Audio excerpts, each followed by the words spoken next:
In a recent installment of his iHeartPodcast series, McCartney, A Life in Lyrics, Grammy winner. Paul McCartney discussed the group's thoughts toward Yoko Ono, who joined them while they were recording.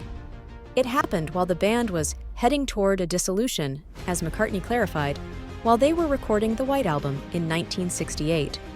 McCartney told poet Paul Muldoon, "John and Yoko had got together, and that was bound to have an effect on the dynamics of the group. Things like Yoko being literally in the middle of the recording session were something you had to deal with," he stated afterwards. "The theory was that this should occur if John desired it to. There's no justification for not." Following Muldoon's comment to the Let It Be singer that the group was supposed to be working throughout the recording process, McCartney said, "Anything that disturbs us is disturbing. We would allow this and not make a fuss," he stated. But at the same time, "I doubt that any of us found it especially enjoyable. That was a workplace interference. We worked in a certain way. George Martin collaborated with the four of us, and that was essentially it. And that's how we'd always done it. Thus, I don't think we were really combative. Instead, we basically bottled it up and moved on."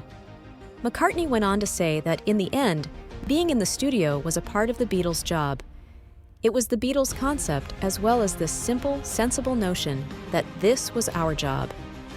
"This was our life's work," he declared. "We were the Beatles. That means we recorded in lieu of touring. This implied that we wrote if we recorded." In late 2021, McCartney provided more details about the reason behind the breakup of the renowned rock quartet in an interview with John Wilson for BBC Radio 4's This Cultural Life series. He admitted at the time that he wasn't the reason of the Beatles' dissolution. "I didn't start the argument.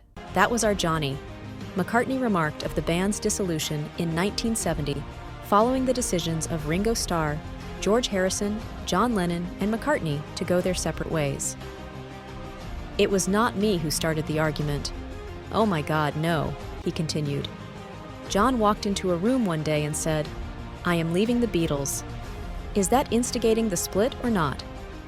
Always looking to break loose from the Beatles," McCartney continued, feeling that Lennon could have been